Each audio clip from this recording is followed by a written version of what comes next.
The chamber of the Galactic Council hummed with the low-frequency vibrations of a dozen alien voices, each speaking in their native tongues, translated seamlessly by the universal comms implants. The High Chancellor of the Lorvani Dominion, a towering, chitinous being with iridescent plating, raised a clawed hand for silence. The holographic displays flickered, projecting the latest petition, this one from the humans. Ambassador Kale stood at the center of the assembly, his posture relaxed but his eyes sharp. He wore the standard diplomatic attire of his species, a dark, unadorned uniform, free of the ostentatious regalia favored by the Council's member races. The contrast was deliberate. Humans did not beg for respect. "Esteemed representatives," Kale began, his voice steady, "we come before you not as supplicants, but as equals. Earth's nations stand united in this request, recognition as a sovereign interstellar power under galactic law." A ripple of amusement passed through the chamber. The Zithri delegate, a gelatinous mass suspended in a containment field, pulsed with derisive colors. Sovereign, your species has barely mastered fusion. You still wage war among yourselves. You are children playing in the void. Kale didn't flinch. Our history of conflict is precisely why we understand the cost of peace better than most. And as for our technology, he tapped a control on his wrist. The hologram shifted, displaying schematics, human-designed slipspace drives, reverse-engineered from wreckage scavenged after the Battle of Proxima. We adapt. Quickly. The High Chancellor leaned forward, mandibles clicking in irritation. Adaptation is not dominance. The Galactic Order has stood for millennia. You would disrupt it with your unpredictability. Unpredictability, Kale repeated, a faint smile touching his lips. Or innovation. The debate continued, but the outcome was never in doubt. The Council's verdict was unanimous. Humanity would not be granted full membership. Instead, they would submit to oversight, their colonies monitored, their fleets restricted, their advancements scrutinized. Kale listened as the terms were laid out. Then, without ceremony, he deactivated his translator. The Council stared as he spoke in unprocessed human speech, his words raw and unfiltered. When he reactivated the device, his voice was calm. Then we withdraw from these talks. The chamber erupted. The High Chancellor hissed. You dare. You will regret this, Kale said, cutting him off. He turned and walked out, his delegation following. Silence lingered in his wake. The minor aide from the Velm Collective, a small, furred diplomat who had observed without comment, finally spoke. That was a mistake. The High Chancellor scoffed. They are nothing. Beyond the Council site, human ships, previously hidden in the asteroid belts of dead systems, powered up their engines. Phase 1 had begun. 3 months of silence. The Galactic Council had expected groveling. Pleas for reconsideration. Instead, they got static. Then the reports started coming in. First, it was minor. A supply depot on the fringe world of Keth, went dark. No distress call, no debris. Just gone.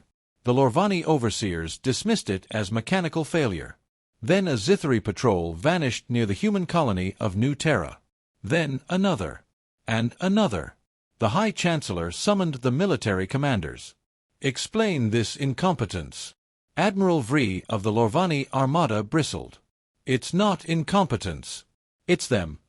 The hologram flickered to life, displaying grainy footage, a squad of armored humans moving through the wreckage of a Zithri outpost. Their weapons were crude by galactic standards, but they moved with terrifying efficiency. One paused, adjusted something on his rifle, and the camera feed dissolved into static. They're modifying our own tech against us, Vri growled. That pulse rifle shouldn't have been able to overload a Zithri shield generator. But they made it work. The Council chamber was uneasy. The Veln aide spoke softly. I warned you. They learn. Then came the Dreadnought. The Invictus, pride of the Lorvani fleet, was on routine patrol when it detected a single human freighter drifting near an asteroid field. Standard procedure demanded inspection. The moment the Invictus locked its tractor beam, the freighter exploded, not with the force of a bomb, but with the precise detonation of a shaped charge. The blast tore open the dreadnought's ventral plating. And then the asteroids moved. Not asteroids. Camouflaged drones, hundreds of them, swarming the wounded ship like carrion birds. The Invictus S-point defense systems engaged, but the drones adapted mid-flight, shifting trajectories in patterns no galactic AI could predict. Within minutes, the dreadnought's engines were crippled. Within an hour, it was dead in the void. The security feed showed human engineers boarding the wreck, stripping it bare. One looked directly into the camera, grinned, and smashed it. The High Chancellor's claws dug into the armrests of his throne. This is not possible. Their technology is primitive. Vree snarled. It was. Now they're scavenging ours. And they're better at using it. The Veln aide didn't speak. It didn't need to. The message was clear in its eyes. You woke something up. Far from the Council's eyes, in the dark between stars, human ships received new orders. Phase 2 had begun. The Galactic Council's intelligence networks burned with frantic activity. Every intercepted human transmission, every recovered battlefield recording told the same story. Humanity wasn't just fighting, they were evolving. Admiral Vrea's claws trembled as he reviewed the latest disaster. The Battle of Cygnus Reach should have been a victory. 3 Lorvani battle groups against a ragtag human flotilla. Superior numbers. Superior firepower. The humans had lured them into a nebula. Gravitational anomalies, Vree reported through gritted teeth. They used the star's own pull as a weapon. The hologram displayed the wreckage, Lorvani cruisers caught in sudden tidal forces, their hulls buckling like paper. Human ships, smaller and more maneuverable, had danced just beyond the kill zone, picking off survivors with surgical strikes. The High Chancellor's carapace darkened with rage. They can't possibly understand stellar mechanics at that level. A new voice cut through the chamber. The Veln aide projected its own data stream, human research facilities, hidden in deep space. They've been studying our astrophysics archives. 4 decades. The images showed human scientists working alongside captured alien tech, cross-referencing galactic databases with their own brutal understanding of cosmic forces. They don't just copy. They improve. Then the broadcasts started. Not military transmissions. Not propaganda. Simple, unedited footage, Lorvani overseers executing dissidents on occupied worlds. Zithari slavers hauling sentients into cargo holds. The truth, raw and undeniable, beamed directly to every species under Council rule. The effect was instantaneous. On a dozen frontier worlds, client species rose in revolt. The Moltec miners overthrew their overseers using human-designed plasma cutters repurposed as weapons. The gas giant dwelling Yelvi declared neutrality, their floating cities withdrawing from Council space. The High Chancellor slammed a claw down. Shut down the transmissions. It's too late, the Veln whispered. They're not just hacking our networks. They're teaching others to do the same. Panic spread through the chamber as new reports flooded in. Human strike teams had infiltrated the Zithari homeworld's defense grid. Not to destroy it, to study it. Every failed counterattack, every defensive measure, only gave them more data. More ways to adapt. The final blow came from an unexpected quarter. The Krix Collective, mercenary traders who had supplied both sides, abruptly cut ties with the Council. Their ambassador's message was blunt: humans pay better. In knowledge. Silence fell over the chamber. The High Chancellor stared at the star maps, where human-controlled systems now glowed like a spreading infection. The Veln aide didn't smile. It didn't need to. Far from the Council's crumbling authority, Admiral Kale watched the latest updates scroll across his display. His comm officer turned to him. "Orders, sir." Kale tapped the console. A single word flashed across every human ship in the sector. Converge. The Council's homeworld had never known fear. Its spires stretched into smogless skies, its defense grids untouched by war. Until now. The first warning came as a shadow passing over the sun. Then another. And another. Human ships. Not the scavenged wrecks or jury-rigged fighters the Council expected, but sleek, predatory vessels, hybrid designs merging galactic tech with human ingenuity. They didn't attack. They didn't even hail. They simply appeared, blotting out the stars in perfect, silent formation. The planetary shields flared to life. The defense fleet scrambled. The High Chancellor's voice cracked across every comm channel. Asterisk, destroy them. Asterisk. Nothing happened. The human fleet remained. Unmoving. Unfiring. Then the broadcasts began. Not the war footage this time. Not the propaganda. Just names. Asterisk, Captain Elias Varga. Executed for refusing to surrender New Terra. Asterisk. Asterisk, Lieutenant Anya Petrov. Died over Kiev, for covering civilian evacuations. Asterisk. Asterisk, 10,000 more. Asterisk. The list scrolled across every screen in the capital. In the slums. In the High Chancellor's own chambers. Each name a hammer strike. The Veln aide watched as the Council's resolve crumbled. The Zithari delegates' containment field rippled with panic. The Lorvani admirals whispered to their subordinates, Asterisk, why don't they just fire? Asterisk. Then the answer came. Ambassador Kale's face appeared on every display. No grand speech. No demands. Just 5 words. Asterisk. You know what comes next. Asterisk. The defense fleet systems failed simultaneously. Not hacked. Not overloaded. Turned off. Human engineers had infiltrated their designs years ago, back when the Council first gifted them obsolete ships. Every vessel, every weapon, had a backdoor. The planetary shields flickered. Died. Still, the humans didn't attack. The High Chancellor's claws tore at his throne. Asterisk. What are they waiting for? Asterisk. The Veln aide finally spoke aloud. Asterisk. For you to understand. Asterisk. It gestured to the viewports, where human drop pods now streaked through the atmosphere, not toward military targets, but the Council's archives. Its history vaults. Its truth. The message was clear. This wasn't conquest. It was judgment. The first human boots hit the marble floors of the High Chamber as the last defenders threw down their weapons. Kale stepped over the discarded arms, his own holstered, and faced the High Chancellor. You had laws for war, he said. Asterisk. But none for peace. Asterisk. Outside, human teams moved through the city, not as occupiers but as liberators, unlocking data caches, freeing political prisoners, broadcasting everything. The galaxy watched as the Council's lies unraveled in real time. The High Chancellor lunged, not at Kale, but at the Veln aide. Asterisk. You betrayed us. Asterisk. The small alien didn't flinch. Asterisk. No. I learned. Asterisk. Kale didn't smile as he placed a data crystal on the Council's table. The terms. Not surrender. Dissolution. The last image the galaxy saw before the feeds cut was the High Chancellor's carapace finally fracturing, not from violence, but from the realization that mercy had always been humanity's choice. And today, they chose differently. Far above, the human fleet's engines flared to life. No victory chants. No gloating. Just work. The galaxy had much to rebuild. The silence was louder than any bombardment.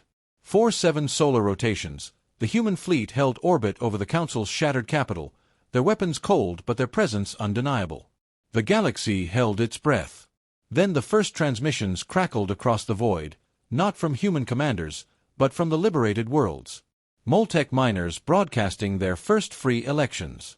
Yulvi engineers repurposing slave collars into irrigation systems. A Zithari child, tentacles wrapped around a human medic's arm, asking Asterisk, why did you stop? Asterisk when the soldier holstered his sidearm outside a surrendered garrison. The answer played on loop across 1,000 systems.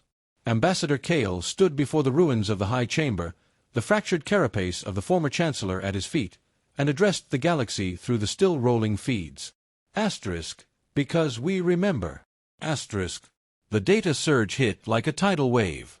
Every colonial massacre covered up as pacification. Every dissident vanished into black sites. Every species the Council had broken to maintain order. Humanity hadn't just cracked their archives, they'd curated them, cross-referencing each atrocity with surviving witnesses, mass graves, the receipts of slave sales stamped with Council seals. The Veln Aid watched its own people riot in the streets of their homeworld, their fur matted with the ink of freshly printed truth. "You could have done this from the start," it whispered to Kale. The human didn't look away from the screens showing Crick's merchants burning their torture implements for fuel. Then it would have just been revenge. Rebuilding began in the ashes of revelation. Human engineers worked alongside former slave species to dismantle orbital weapons platforms, repurposing the scrap into hospitals. Lorvani shock troopers, now unemployed, found themselves disarmed by grinning human veterans who then offered them jobs rebuilding the schools they'd once bombed. The galaxy's new charter was drafted not in the High Chamber, but in the ruins of a new Terra marketplace, its clauses scratched onto salvaged hull plating by a dozen species' hands. Only one line was etched in unalloyed steel. Never again. When the First Galactic Congress convened, humanity's seat remained empty. "They're monitoring the frontier," the Veln delegate reported, claws tracing reports of human ships patrolling the dark edges of known space. For what? The answer came not in words, but in the shuddering green light of a newly activated beacon on the edge of the Perseus arm, and the single warship guarding it. The transmission was brief. "We remember," said the human captain, her face lit by alien starlight, "so you don't have to." The screen cut to the beacon's feed, a vast, drifting graveyard of twisted metal, its architecture unmistakably older than the Council. Older than humanity. Older than war itself. The Congress erupted in chaos. The Veln said nothing, its ears pressed flat against its skull as it finally understood. Humanity hadn't just won. They'd been preparing. And whatever slept in the dark would never catch them unready again. The beacon's signal pulsed through the void like a dying heartbeat. Every species heard it. None understood it. Except the humans. Admiral Kale's War Council convened aboard the Resolute, surrounded by holograms of the derelict graveyard floating at the galaxy's edge. The wreckage wasn't Council. Wasn't even recognizable. "Third-party involvement," growled General Vasquez, tracing a claw mark gouged across a hull fragment. "Something older. Something worse." The Veln emissary's fur stood on end as it studied the scans. "This damage pattern. We have myths about ships that vanished near the Perseus arm. Legends say they were taken." Kale's fingers tightened around a data crystal containing the beacon's final transmission, a warning in a language no living species spoke. A language the Resolute's AI had identified in humanity's deepest archives. "Dead civilization," Kale said quietly. "Wiped out by whatever did this." He tapped the crystal. "They left this for the next ones. For us."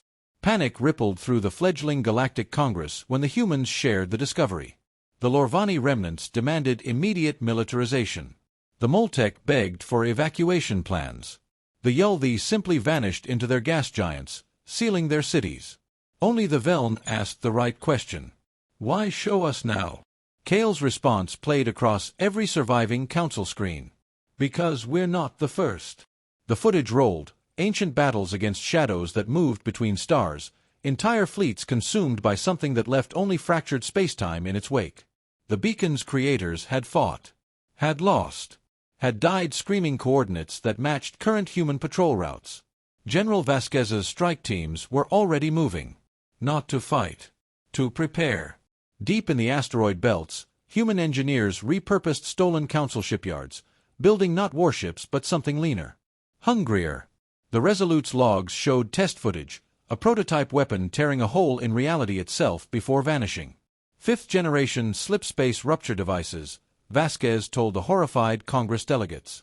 Turns out the Council was right about one thing: we are quick learners. The Veln watched as Kale input final coordinates into the beacon's console. "Last time they were alone," he said. The activation sequence flared to life. Across the galaxy, every human warship simultaneously changed course. Not to defend. To hunt. The beacon's final message echoed through the silent Congress Hall as the first human fleets crossed into the dark. We remember. And this time, they wouldn't be fighting for just humanity.